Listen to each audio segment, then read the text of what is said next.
Hey, brand builder, Rory Vaden here. Thank you so much for taking the time to check out this interview. As always, it's our honor to provide it to you for free. And wanted to let you know there's no big sales pitch or anything coming at the end. However, if you are someone who is looking to build and monetize your personal brand, we would love to talk to you and get to know you a little bit and hear about some of your dreams and visions and share with you a little bit about what we're up to see if we might be a fit. So if you're interested in a free strategy call with someone from our team, we would love to hear from you. You can do that at brandbuildersgroup.com/podcall, brandbuildersgroup.com/podcall. We hope to talk to you soon. You know, it's not that often that someone cold pitches us for our podcast and then we agree to have them on. But Scott Jeffrey Miller and his team, when they pitched us, I immediately was like, yeah, this is an easy yes. He was at 25 years. He had a career where he served as the chief marketing officer and the executive vice president for a little company you may have heard of called Franklin Covey.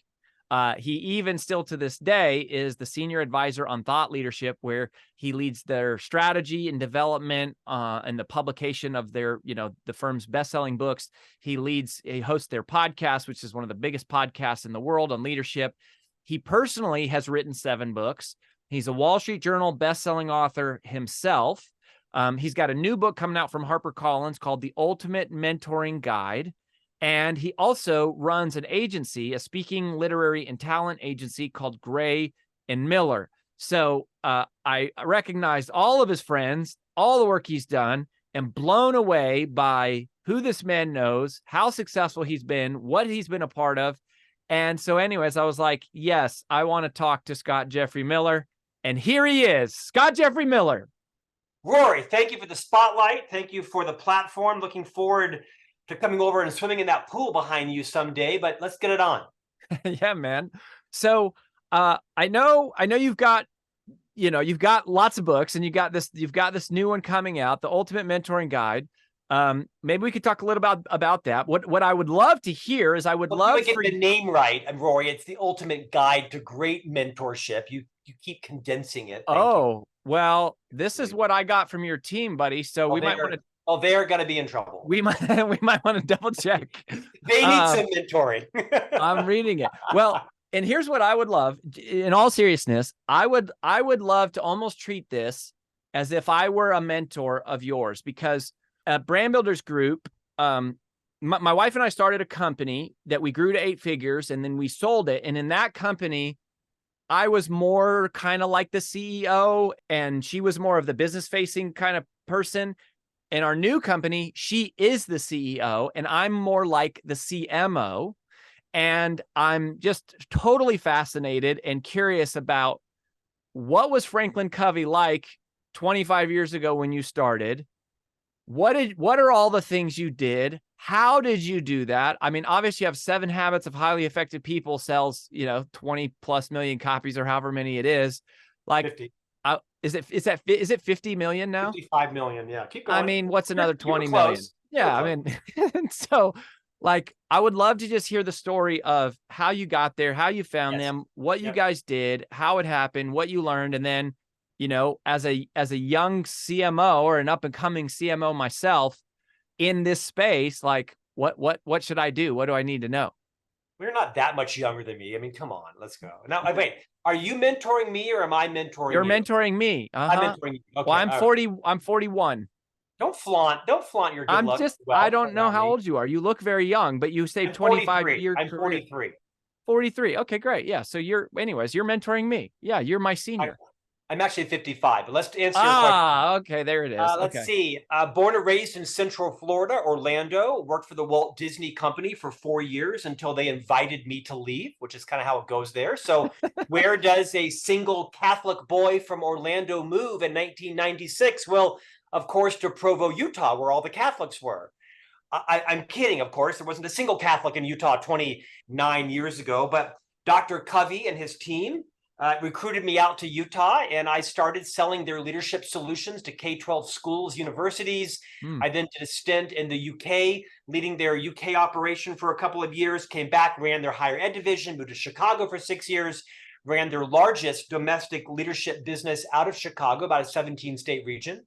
Came back to Mothership, which is in Salt Lake City, about 15 years ago. Got married, had 3 sons, became the chief marketing officer, the EVP of thought leadership. Had an amazing journey. This is, of course, a public global leadership firm, the most trusted leadership firm we think in the world. Never expected to stay 25 years, but it was a great culture. People ask me, why did I stay? I say, because the CEO loved me. So my advice to your wife is people don't quit leaders who love them. The CEO liked me. We had nothing in common, right? I'm a Catholic. He's a Mormon. He's like a Kona Iron Man. I walk past the Peloton and say hi.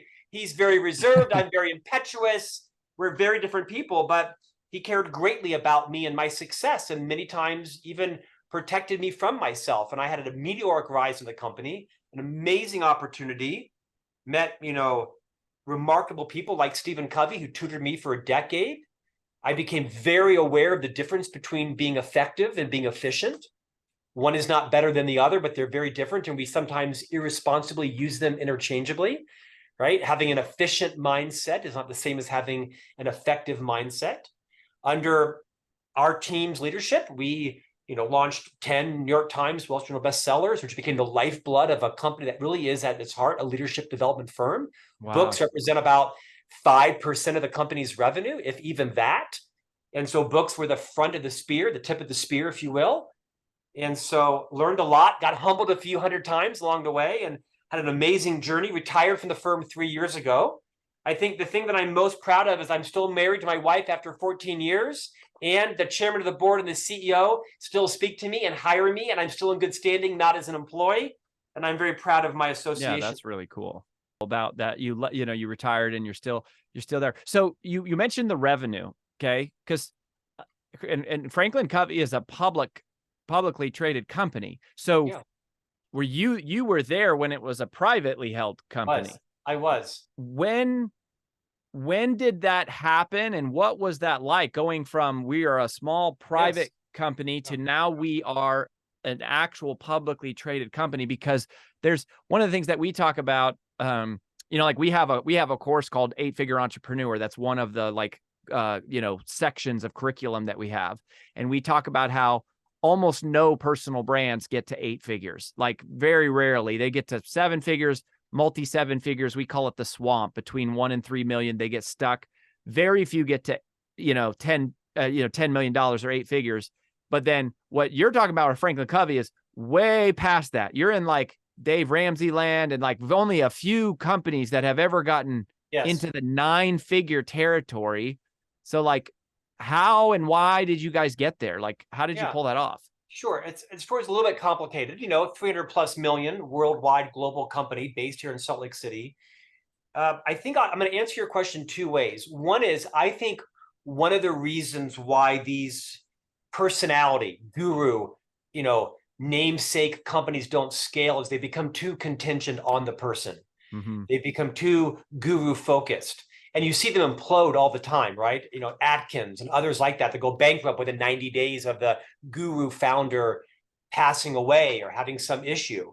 I think it's important to diversify beyond your own namesake brand, because you're not inhuman. You're going to die someday, and you want your company to endure that. I mean, look at Peter Drucker.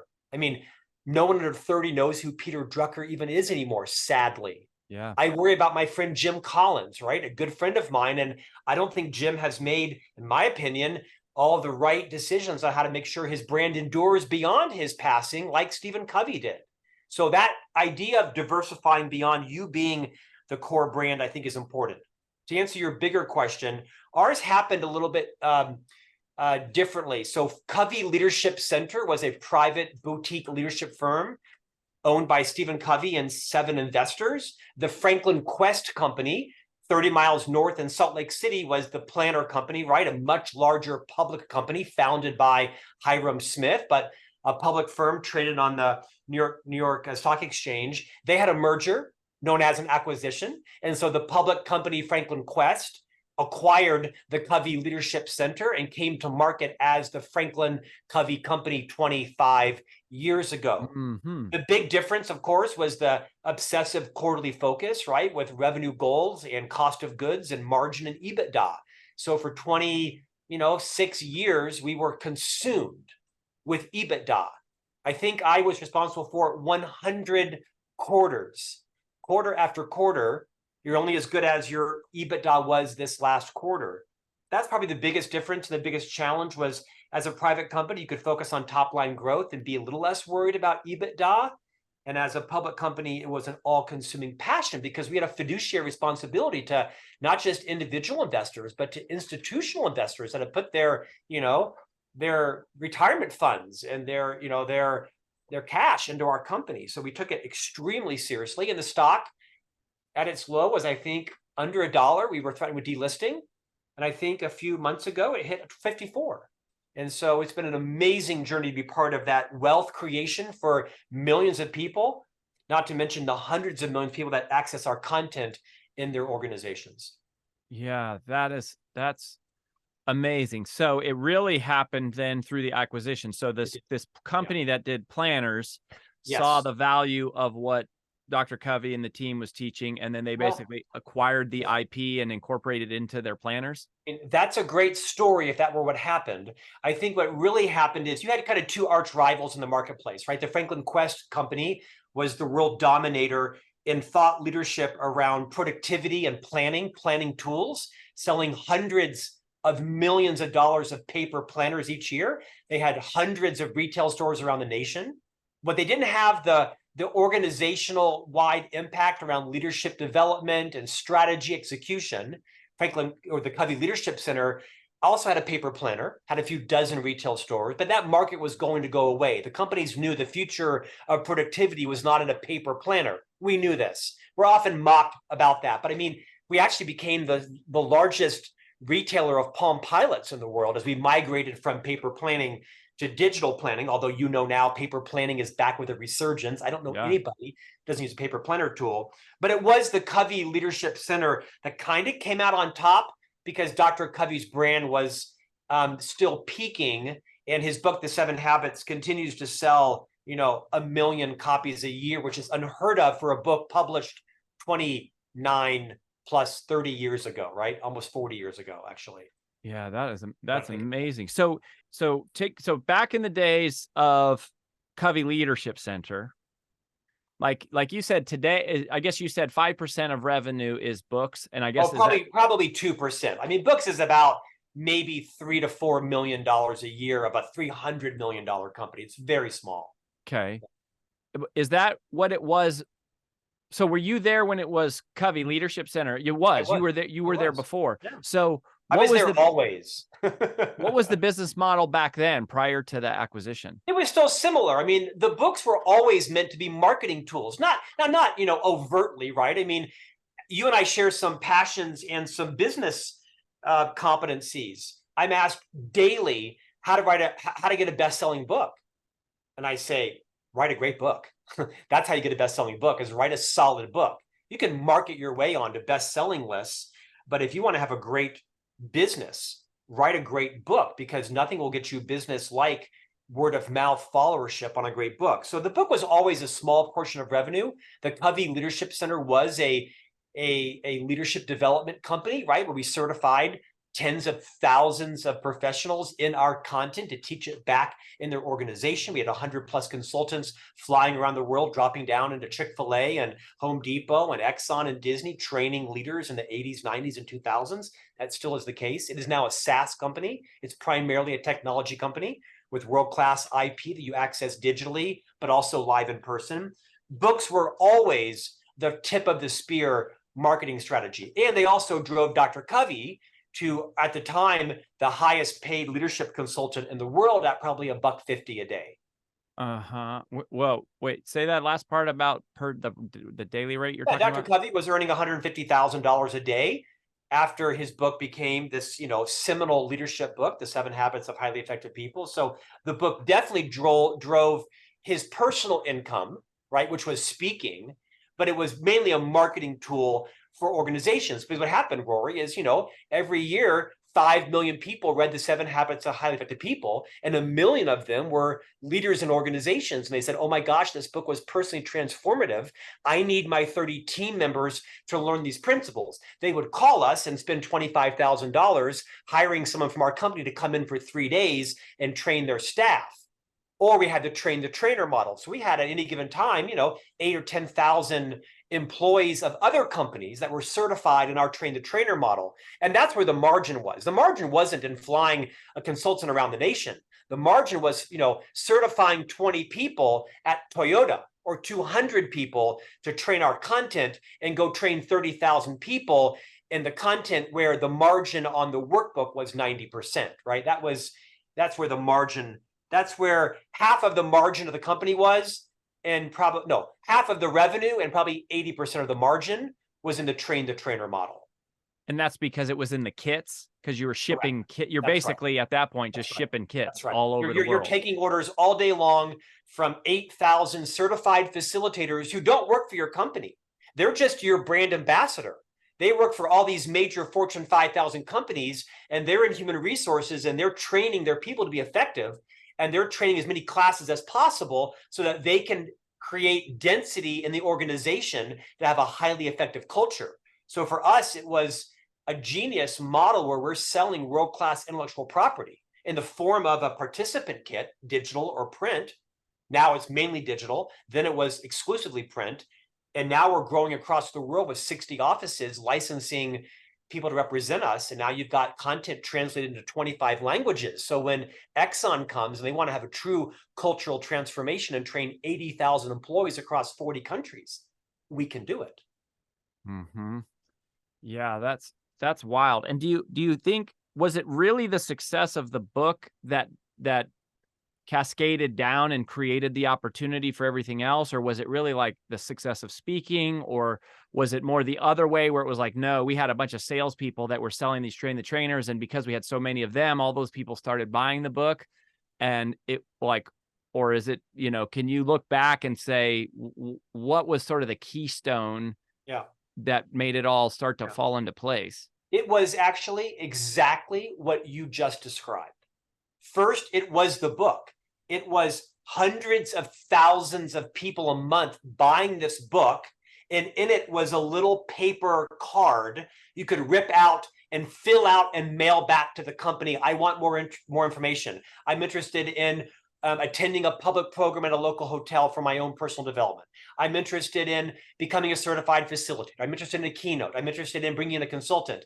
And thousands of these cards flowed back in the mail, like put a stamp on it and mail it back. Wow. Thousands a week came in.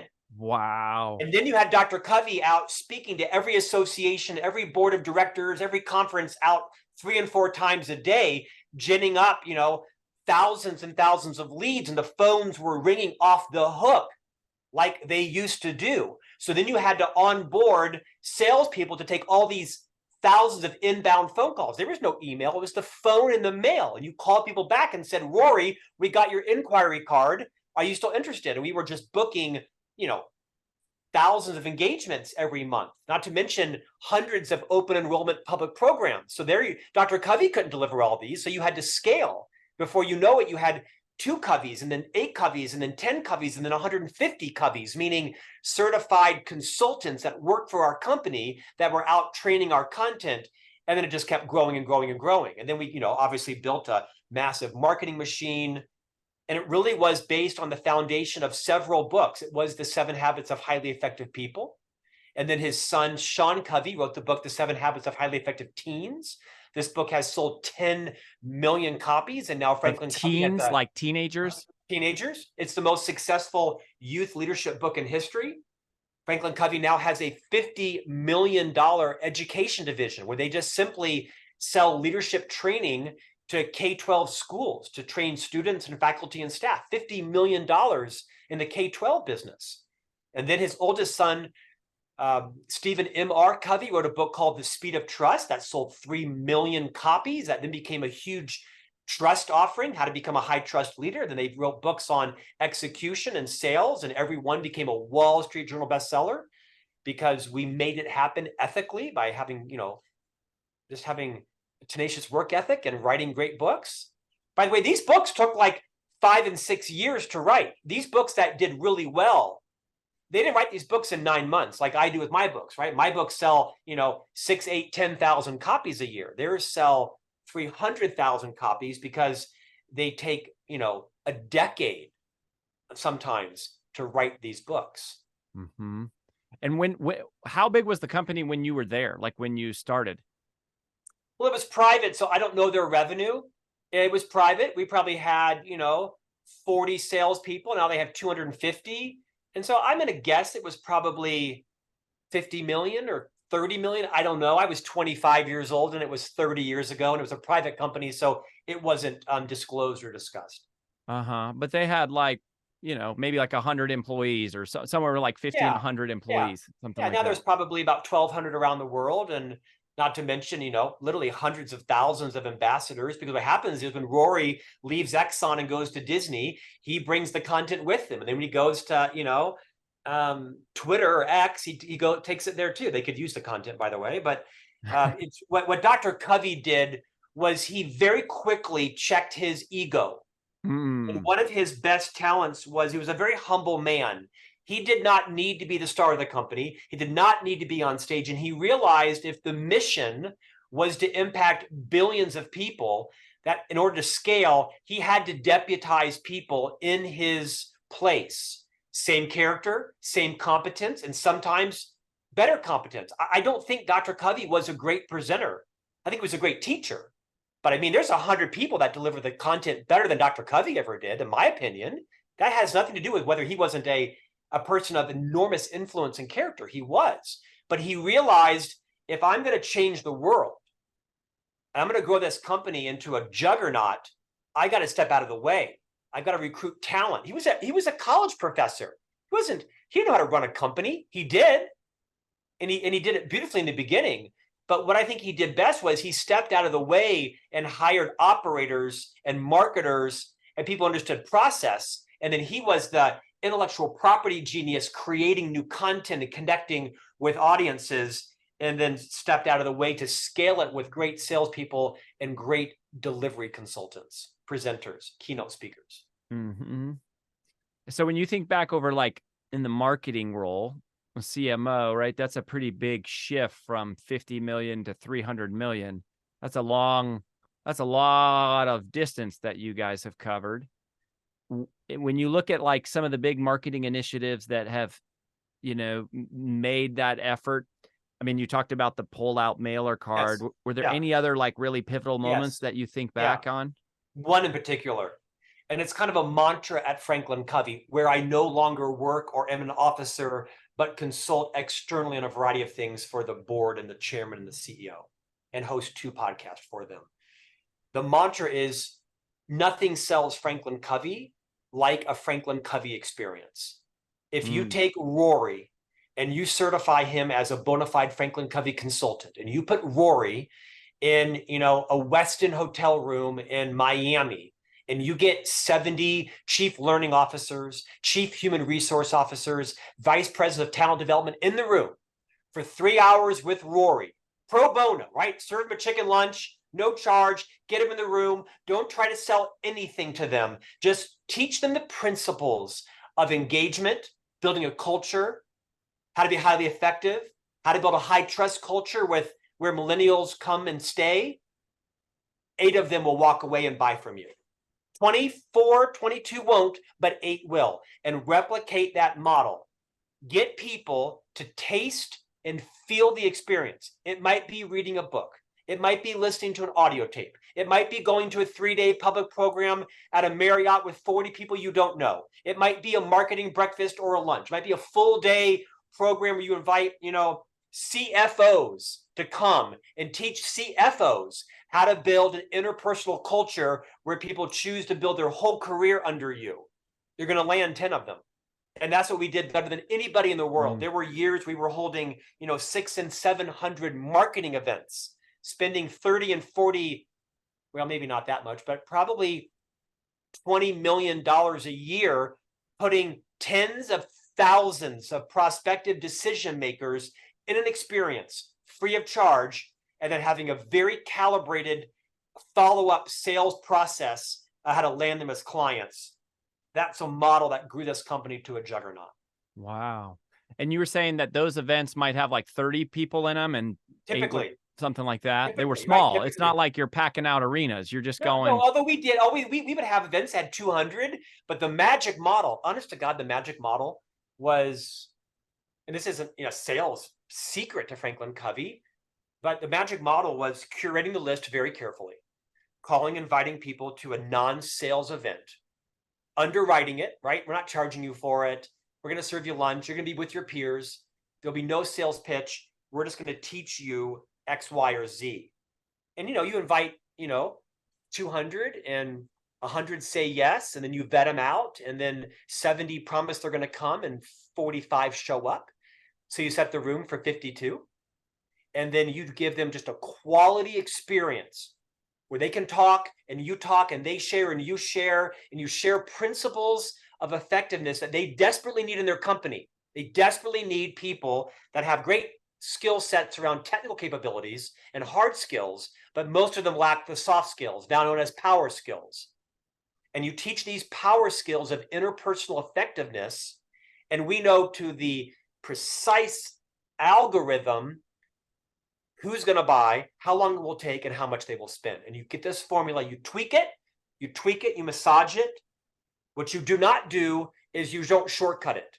You don't invite them, pardon the phrase, to a country inn and suites. You don't invite them to a Ritz-Carlton. You invite them to an appropriate hotel that matches their culture and their comfortability. You put them in the right size room at the right time of the day for the right period of time, teach them great content, and then you follow up and you have a winning formula. Of course, that contracted in the pandemic, right? Everything became a podcast, a webinar, an email. And now I think they're coming back to these live person events and they're seeing enormous benefit because innately people are human creatures that crave connection and interpersonal relationships. And you get into a Franklin Covey room for even 90 minutes, right? We have CSuite events that are just for the C-suite. 90 minutes, they're usually breakfasts, 7 to 8:30. Because a C-level person can do that. They can't come to lunch. They can't come to a 3 o'clock event or a 10 o'clock event. You'll have an 80% no-show rate. You'll have a 90% show rate if you do a breakfast before the C-suite actually has to be in the office. Just kind of tweaking and playing. Man, that is so awesome and simple and powerful, right? Of just adding value to people's lives first and then letting it fall out from there. Yeah. You mentioned ego. I feel like the companies that get a chance to scale a lot of times start to fall apart because of someone's ego or a few people's ego. And it's interesting because you wrote books while you were there, even though you're retired now as your consultant. So you've mentioned even in the family, they had several personal brands, but also you had a personal brand that you were starting. What was the philosophy there? Because I feel like a lot of companies are not quick to embrace the idea of personal brands of the executives because there's this fear of they're going to get too big for their britches and it causes conflict and jealousy and all these issues. But clearly you guys have done this. How have you balanced personal brands with the corporate brand? Was not well received. I was a pariah. The company's culture, which by the way, I am an unabashed ambassador for Franklin Covey. If you want to change the culture of your company, Franklin Covey, in my opinion, is the most trustworthy, ethical provider of principles in the marketplace. I have nothing but positive things to say about this company, period. I'm an unabashed evangelist for them. They don't pay me to do that. And at Franklin Covey, there was a philosophy that you can't have a personal brand. It's all about the company. It's Franklin Covey. And I think it was a wrong decision. I think it was rooted in the culture of the dominant population in the state. You can read the lines there. But I think it was a dangerous misstep for the company because people don't follow companies on Instagram. They follow people. People don't follow people on LinkedIn. They follow people. And I think I was a pariah. I don't think I was. I know for a fact I was a pariah for the last 3 years of my career there, where I started to write books. And my books did quite well because I marketed them and I built a brand with myself on YouTube and Instagram and LinkedIn and Facebook and you name it. I was very self-promotional because I knew that was the formula that was going to take me and I thought the company to the next level. I think the company is starting to really realize the benefit of raising up individual thought leaders in the organization, not that are self-serving, but are in service to the brand, but can build a massive followership. People care more what Stephen M.R. Covey has to say about trust than they do what Franklin Covey has to say about trust. They care more about what Chris McChesney has to say about executing strategy. He's the author of the Wall Street Journal bestselling Four Disciplines of Execution. Four Disciplines, right? Yeah. And so I think there's a fine balance of not being a grandstander, not being an opportunist, while still building your brand. And so it wasn't the case. There was a cross on the front yard with me and some flames on it for quite a while as I became the Johnny Appleseed of finding that delicate balance and tension of building your brand, not at the expense of, but in service with the overall brand. And it's, not everybody gets it right. I didn't always get it right. The CEO and I are very good friends to this day. He used to work for me. Now I work for him. And so we talk a lot about that balance of not having your brand overshadow the company's brand, but being able to, each of you kind of ride each other's waves in tandem for the service of the company, our clients, and our shareholders. It's a delicate balance. Mm-hmm. Yeah, we when we started Brand Builders Group, when we sold the last company, we had to start completely over on scratch, and we had no social media assets, no team members or anything. And so when we were trying to reestablish our credibility, we conducted this national research study called Trends in Personal Branding, and we hired this PhD-led research firm. And one of the whole sections of the study was asking the American population, how much does the personal brands of the executives contribute to whether they refer, buy, pay more money, work for those companies? And the data, this is statistically valid, right? Empirically validated data, is shocking at how much they agree with what you just said, which is that they want to know who the executives are. They trust the people more than the company brand, even if it's been around a long time, even if it's a big brand. Right. Like we can prove that factually what you're saying there. Over and over and over again. Franklin Covey was an interesting test because we were a public company. There's very few public leadership development firms that were, centrically founded on a guy who passed 10 years ago, and the company has grown independent of his foundation, interdependent, but at the same time rising up thought leaders that may or may not stay. I mean, one of my biggest contributions to the firm has been to judiciously select authors that are employees of the company that aren't going to leave 2 years from now when the book's been out of the marketplace for a year and have to rewrite the book or extract them from the book or whatever. So we take great care with the people that write our books. Sometimes they leave, usually they stay. We've only had 2 leave in like 30 years of authors, maybe 3, but they're all in good standing, right? It's a precarious balance that takes a lot of care and commitment and non-disclosures and privacy agreements and high trust. At the end of the day, anybody can violate a non-compete and not be sued. At the end of the day, it's your character to say, I hope, like I have modeled, I want to build my brand independent of Franklin Covey, not on the heels of their brand and not at the expense of their brand and never in spite of their brand. And I always want that company to serve well. And I think it's why I'm still able to consult with them and earn a nice living with them, because they know that I'm not trying to diminish their brand and I care passionately about what they do and who they are. We don't agree on all decisions. But as I mentioned earlier, I think it's the thing I'm second most proud of in life is that I'm able to not just peacefully coexist, but work well interdependently with them in the marketplace. Mm-hmm. Let's face it, we have very different brands, right? I'm a pretty outrageous person. I'm fairly precocious. I say what's on my mind. I'm known to drop a few F-bombs. I like a good 4 glasses of champagne on a Saturday or Sunday or both after church. This is a very conservative company, enormously conservative, obsessively conservative. And so, and to their benefit, right? In 40 years, they've never had a significant brand slip up. There's never been a scandal. The company is enormously ethical on their books, how they treat their people. Phenomenal place. And I think they deserve the credit that they That's earned. really cool too. I mean, they, to what you're saying about Dr. Covey and his humility in the first place, that became a culture of philosophy of the whole company, that Definitely. it is really wonderful that they've been able to reach the size and the magnitude of the impact and not have a lot of those kind of, things going on, in a public sense of scandals and all of that. So, well, tell us quickly about the new book. Tell us what you're up to these days, and would love to just hear a little bit about that before we wrap up. Thanks. The book I just released from HarperCollins is called The Ultimate Guide to Great Mentorship Book. They actually approached me. They thought that the space needed a very practical book on mentorship, and had written several books for them called Master Mentors, that are books based on the podcast that I host for them on leadership with Scott Miller. And I'm very pleased with the success of the book out of the gates, including a robust keynote roster that I have coming up, usually about 3 a week in person right now. So I'm on the road a lot, which is tough because my wife and I have 3 young sons.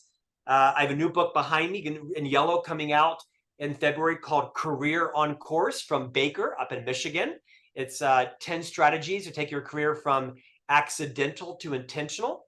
I have 2 more books in the queue that will be coming out in 2025. That's a lot of books, man. You're cranking out some books. I like to write books and speak because, as you mentioned, I'm a talent agent. I co-own a fast-growing speaking, literary, and talent agent. So I like to know what my clients are going through.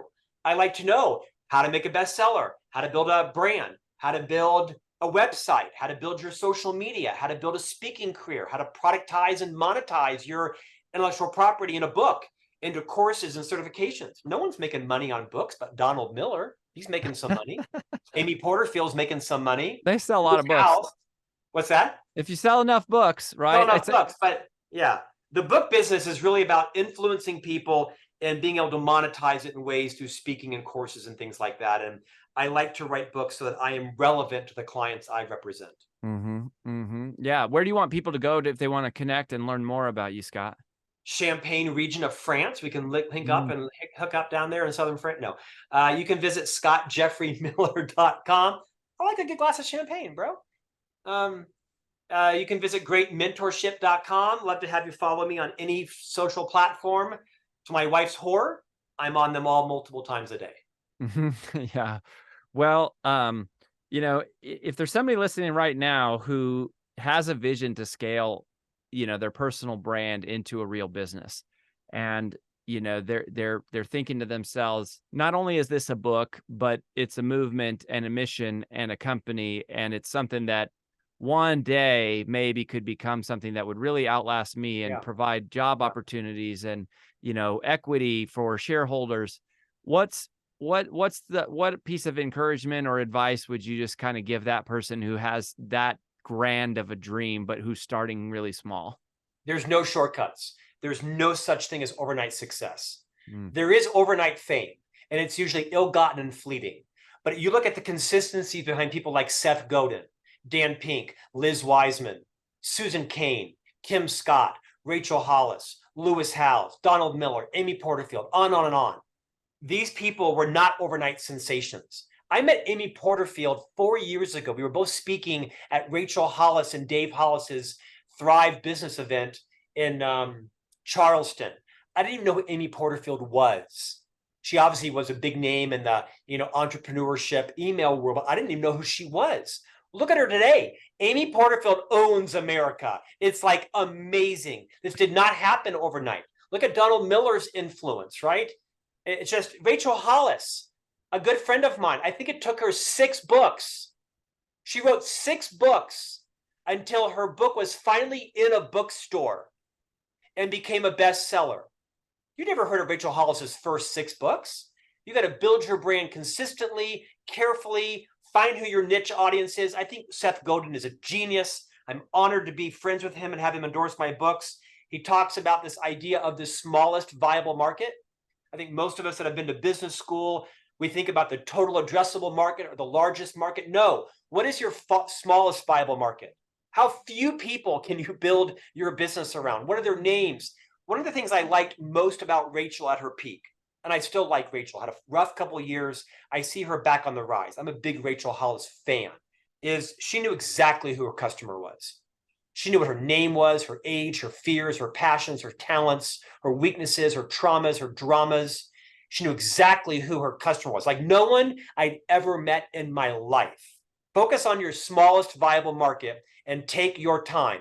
Dr. Covey spent 10 years writing The 7 Habits of Highly Effective People. He was 54 when that book became a bestseller. Take your time. It'll come.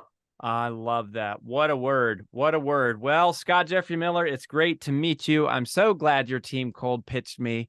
Such an impressive career, amazing story. And we'll be following you closely, man, and wishing you the best. You and I are going to have lunch in Nashville. I'm treating.